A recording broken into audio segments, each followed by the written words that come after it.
Well, hello, my friends, and welcome to Hope for Your Heart. This is Pastor Calvin Corbett. So glad that you're joining us on the Friday broadcast. I hope that you're ready to worship the Lord this weekend. And if you don't have a place to worship, well, come on down to Hickory Ridge Community Church. We have a 9 o'clock service or a 10:45 service on Sunday. We would love to have you join us. Well, today I want to have a standalone message on the subject of how in the world can I avoid arguments? How can I avoid arguments? I thought this would be a good message for this weekend because as you're going to be spending some time with your family and some friends and going to church, there may be some opportunities as football season is starting again that you might find yourself getting into some heated arguments, okay? So how in the world can I avoid arguments? Well, before I go too far, let me give you a dad joke, okay? It was Christmas time, and the son-in-law wanted to give his mother-in-law just a perfect gift. So he purchased a burial plot and gave it to his mother-in-law on Christmas morning. Well, needless to say, this gift was not appreciated at all. So the next Christmas, the son-in-law decided he would not give his mother-in-law anything for Christmas. When the mother-in-law asked why she didn't get a gift this Christmas, the son-in-law said, "Well, you haven't used the gift I gave you last year." Well, I hope that is a blessing to you.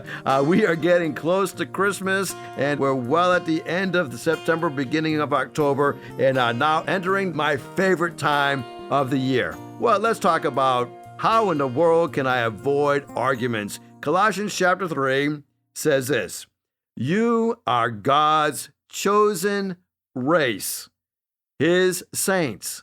He loves you. And you should be clothed with sincere compassion and kindness and humility and gentleness and patience, bearing with one another." Or we could say, forbearing with one another. "Forgive each other as a quarrel begins." Now, don't you love how that is? Forgive each other as a quarrel begins. You know, the church and the home are two places where God teaches us to bear with and to forgive one another. Engraved on the tombstone of the poet Robert Frost are these words: "I had a lover's quarrel with the world." Frost himself chose that epitaph. What it means really is that he had a lover's quarrel with God. And whether we realize it or not, the same is true for all of us. You know, there's a painting in a museum in Europe, and it takes a dark, storm-tossed seascape. There are great roaring waves crashing on a rocky shore. Lightning splits the sky, tearing holes into the night. The title of the painting is Peace. And I know most people think that it is horribly misnamed, and they walk around scratching their head. But they fail to notice something. In the bottom right corner, nestled in the hollow of one of the rocks on the shore, is a small bird. It is safe, it is warm, it is secure in the cleft of the rock. You see, our world is in turmoil. It seems the storms of life are crashing on many of our heads. Yet we can be safe and we can be secure because we know the Prince of Peace. He is the rock of our salvation. His name is Jesus. You know, the very last verse of chapter 3 of the book of James ends with a note of peace. James says, "And the seed whose fruit is righteousness is sown in peace by those who make peace." Maybe James was remembering the words of Jesus when Jesus said, "Blessed are those who are peacemakers." Peacemakers. Here James says that those who are sowing peace are those who are making peace. So who are those who are making peace?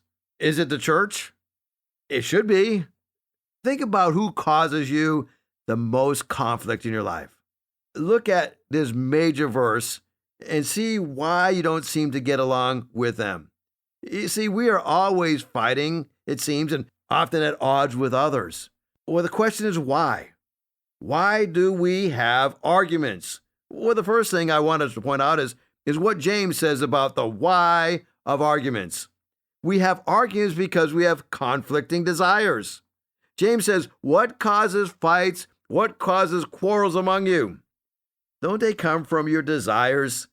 that battle within you? You know, marriage has built-in conditions for conflict. Think about the things you expected of your spouse before you got married, and how idealistic you were, and how unrealistic you were about marriage. And then you had that rude awakening. That day when you woke up and you said, man, this is not turning out the way I expected it. Somebody said, all marriages go through 3 stages.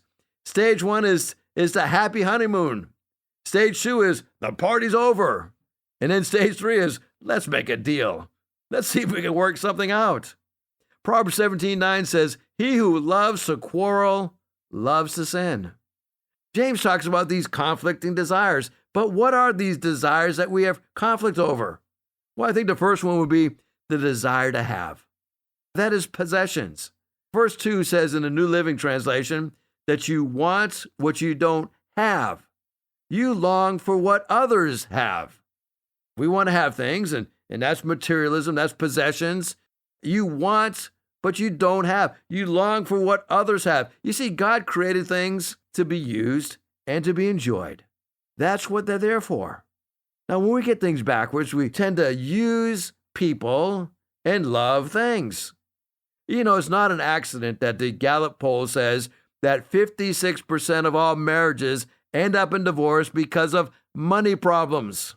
So desire number 1 that causes conflict is the desire to have, the desire for possessions. The second desire is the desire to feel, or we could call that the desire of pleasure. James says, you want only what will give you pleasure. In 1 Timothy, we learn that God has made everything for our enjoyment. But when pleasure becomes the number 1 goal in my life, if it feels good, do it, then you're asking for conflict. It's going to cause problems in your life. When my pleasure takes the place over what is needful, then I'm in trouble. You see, the fact is, I'm more interested in my comfort than I am in your comfort. And all I think about is my pleasure and how I can feel good. But I've discovered something. The more I try to please myself, the less long-term pleasure I experience. The more I try to please God and the more I try to please others, the more my pleasure stays in place long-term. The same is true in a marriage relationship. The more I try to please myself, the less long-term pleasure I experience. Instant gratification leads to long-term dissatisfaction. I know that's probably a word that I just made up, but I think the statement's true. And we even know this is true with our bodies, right? I love to eat. There's no doubt about it. I love to eat. But I've learned that if I can refrain my pleasure to eat, I have a benefit that will help me later on. A good pastor friend of mine reminded me of the very important statement. And this pastor at one time weighed almost 400 pounds. And he was so discouraged with his health. And he felt like a big hypocrite. He said, I get up on Sunday and I preach these sermons and people look at me and they see me being way overweight and they see me being unhealthy. He says, the secret of me losing weight was this. He said, nothing tastes as good as thin feels. And with that statement, he changed his life. And he looked at his life from the long term and he denied himself of that instant gratification. You know, Moses did the same thing.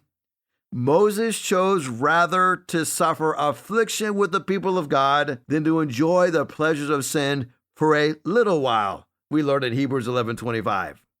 So we've learned so far that the conflicts that we have, these desires that we have, is the desires for possessions, the desires for pleasure, and number 3 is what we would call the desires for power or pridefulness. That desire to have, that desire to feel, that desire to be. Proverbs 13:10 reminds us that pride leads to arguments. Only by pride comes contention. Why? Because I'm too prideful to compromise, and that causes conflict. You know, I teach a course sometimes, and it's called Games That Inmates Play. Not only do I remember teaching games that inmates play, but I remember as a kid playing some games, right? Games that kids play would be like Cry Uncle. This is where you have somebody and you're wrestling with that person and you get to the point where you're being pinned and that person says, well, all you got to do is cry uncle. Now, my brother, who is 11 months younger than me, but was a lot bigger than me when I was growing up. My brother could nearly kill me before I'd cry uncle. I refused. I remember one time I messed up my shoulder because I refused to cry uncle. Why? Because of pride. We don't want to give in. Have you ever been in an argument where you knew you were wrong, but you wouldn't admit it? Why? It was pride. Pride causes arguments. You see, the bottom line of all things, and matter of fact, the next time that you're in an argument, stop and ask yourself this question: is it worth it? James reminds us that we do not have something because we do not ask God. And when we do ask God, we don't receive because we ask with wrong motives. So here we have even a conflict with God. God opposes the proud, but he gives grace to the humble. Verse number 6. So the desires that I have and the desires to feel and the desire to be is driven by power and driven by the whole concept of pride. As I think about these conflicting desires, what is the cure? What is the cure for me to avoid arguments? I got these conflicting desires. There's no doubts about it. And this is what causes arguments. How can I fix it? Well, the cure for arguments is humility. You see, God will not force you to be humble. Andrew Murray said this: humility is the sense of nothingness, which comes when we see how truly God is all, in which we will make no way for God to be all. We are filled with ourselves. James tells us God gives grace to the humble. Therefore, humble yourselves before the Lord, and he will lift you up. You see, when we don't get along with other people, it's because we've got a civil war going on. That's the real issue. That is what is causing the conflict. The starting point is getting peace inside before you can have peace outside. You see, this civil war that is taking place is a conflict that is within, but then it spills out when I have to brush up against other people. Confess that you are having this struggle inside. Put yourself at peace. Find peace in your heart, because that's where the real conflict is. The real conflict is within. You get irritable, you get upset, you want things to go just the way that you want them to go, and when they don't go that way, it makes you mad. But if God's in charge of your life, it doesn't irritate you as much. Colossians 3:15 says, "Let the peace of Christ rule your hearts." If the cure for arguments is humility, well, what is humility? Well, let's talk about what humility is not. Humility is not self-condemnation. Proverbs 11:2 says, "When pride comes, then comes shame. But with the humble is wisdom." Okay, so humiliation is not the same as humility. We learn from Deuteronomy chapter 8 just a wonderful passage about how to respond to pressure. In verse number 2 of Deuteronomy 8, it begins by saying, "And you shall remember the whole way that the Lord your God has led you those 40 years in the wilderness." So Moses is saying, guys, remember how God got us through the wilderness journey for 40 years. And the reason it took us 40 years to get through that wilderness is that God wanted to humble us. And he humbled us by testing us so that we would know what was in our heart, whether or not we would keep his commandments or not. Now, this is a mouthful, right? Here we are getting a lesson from Moses to his people, and he says, you remember we wandered around for 40 years in the wilderness, and the reason that happened is that God had to humble us because we didn't know what was in our hearts. We thought that we would serve him no matter what, that we would obey his commandments no matter what, but the testing proved that wasn't true. And he continues on, and he says, and he humbled you and let you hunger by feeding on manna. And you got that manna which you didn't know where it came from, nor did your fathers. And he did that so that you would learn that man does not live by bread alone, but man lives by every word that comes from the mouth of the Lord. Now, this is amazing how Moses put this together and how Jesus quotes this when the enemy, Satan, tempts him in the wilderness. Now, you remember the story, right? Jesus goes 40 days and 40 nights without food or water, and then the devil comes and tempts him, and the devil says, you see these stones down here? Why don't you command these stones to be made into bread, and that way you can be sustained? So Jesus actually quotes what Moses said. And Moses is quoting what God says, that man does not live by bread alone, but by every word that comes from the mouth of the Lord. Now, when we look at humiliation, that doesn't bring about a change. And that's not humility. Humility is when I realize that I can't live just on bread alone. I must live on every word that proceeds out of the mouth of God. You see, the Israelites thought they just needed bread to survive. But they needed so much more. They needed to get their desires filled with the goodness of God. That's why Jesus said, John 6:35, I am the bread of life. He who comes to me will not get hungry at all, and he that exercises faith in me will never get thirsty at all. Well, humility is not humiliation. Humility is not disorientation, right? One of my favorite stories in the whole Bible is the story of Nebuchadnezzar.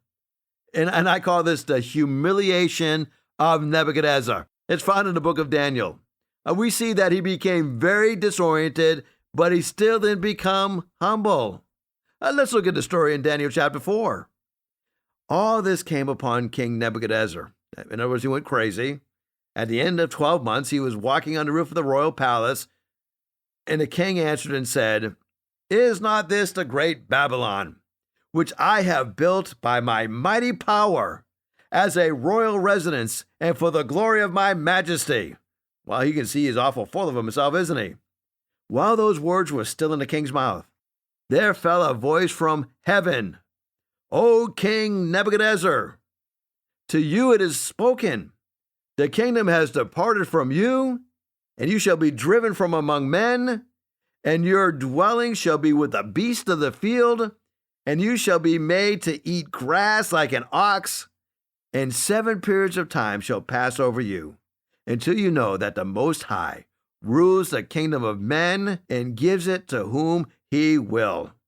And verse 33 says, immediately the word was fulfilled against Nebuchadnezzar. Now, the English Standard Version of the Bible calls this the humiliation of Nebuchadnezzar. And I've been thinking about humility and pride lately and examining places in my own heart and mind where I've tempted to think higher of myself than I ought to. Proverbs 16 tells us that the pride of our heart is an abomination to the sight of God. Proverbs 11:2 says that when pride comes, in comes shame. Poverty and shame are promised to those who refuse to be corrected. If you read the story about Nebuchadnezzar in its full context, you learn that God had warned him a full year in advance that this was going to happen. You see, this is the goodness and the mercy of God. We're all familiar with the exhortation from James and Peter where it says that God resists the proud, but I'm not sure we all understand how absolutely wicked and how much of an abomination pride is in the sight of God. You see, the fruit of pride is always seen in rebellion. God considers all disobedience an act of rebellion. Rebellion is as the sin of witchcraft and stubbornness as the sin of idolatry. Pride exalts one's will above God's known, expressed will. We are shown through the rebellion of Lucifer when he says, I will ascend to heaven. I will set my throne on high. I will sit on the mount of the assembly. I will ascend above the heights of the cloud. I will make myself like the Most High. Lucifer fell because he got filled with pride. You know, when I look at Nebuchadnezzar, immediately what had been said about Nebuchadnezzar was fulfilled. He was given a warning a year before he fell, but when the words were repeated again, and as soon as they were said, they were fulfilled. He was driven away from the people, and he ate grass like cattle. His body was drenched with the dew of heaven until his hair grew out like the feathers of an eagle and his nails grew out like the claws of a bird. He was disoriented, but he was never walking in humility. There's something else about humility. Humility is not exhaustion. A man's pride will bring him to lowness, but the humble of the spirit will retain honor. In Luke 14, it says, "Whoever exalts himself will be abased, but he who humbles himself will be exalted." You ever get in a fight and you're just so exhausted that you give up? Now, you haven't dealt with the pride issue. You just got so exhausted you had no more fight left in you. But you never dealt with that issue of pride. You see, humility is not just being exhausted over my sin. It's confessing that sin. Humility is not even being disconnected. Sometimes we go through a process called church discipline, where we have to say to somebody, you can no longer connect and fellowship with this body of believers. That doesn't mean they necessarily will come to their senses. I think about the prodigal son. He went through a long time of being disconnected from the family, but he didn't learn humility when he was disconnected. He learned humility when he came to his senses. I love what the psalmist said about this matter of the Lord remembering us. How long, O Lord, will you forget me? Forever? How long will you hide your face from me? How long must I wrestle my thoughts and every day have sorrow in my heart? How long will my enemy triumph over me? Look on me and answer me, O Lord my God. Give light to my eyes, or I will sleep in death. My enemy will say, I have overcome him, and my foes will rejoice when I fall. But then verse number 5. This is the climax. David says, but I will trust your unfailing love. My heart rejoices in your salvation. I will sing to the Lord, for he has been good to me.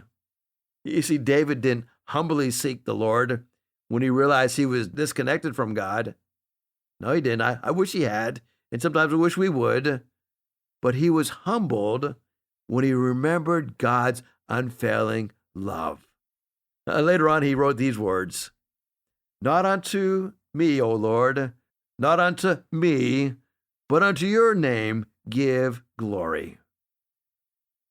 When you think about ending arguments, I tell the inmates at Indian Creek often, if you stay humble, you will not stumble. There are some promises that are given to us if we walk humbly before the Lord.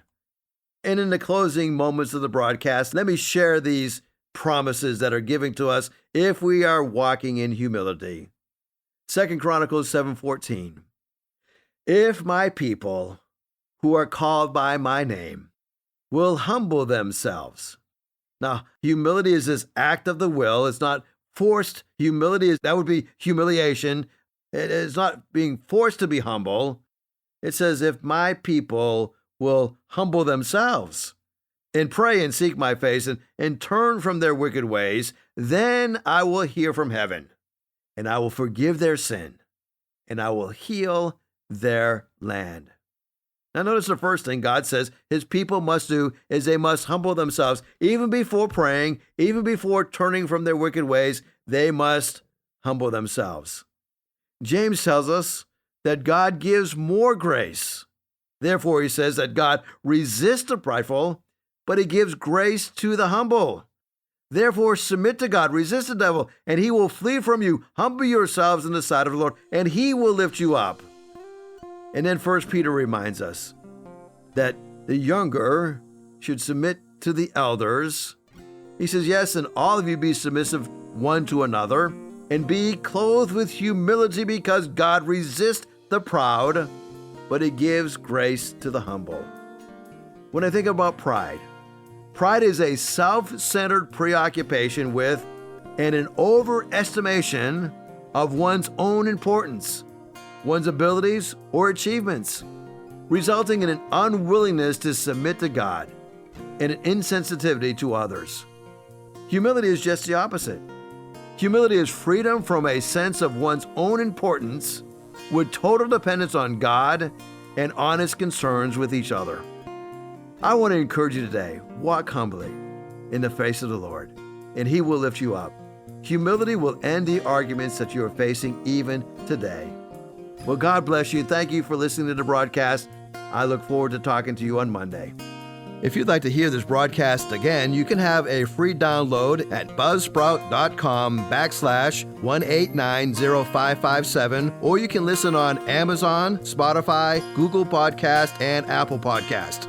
Hickory Ridge Community Church is located at 3320 Battlefield Boulevard South in Chesapeake, Virginia. Sunday service times are 9 a.m. and 10:30 a.m. We'd love for you to join us. For more information, go to hrcc7.org. And remember, no matter what you're going through, in Jesus Christ there is always hope for your heart.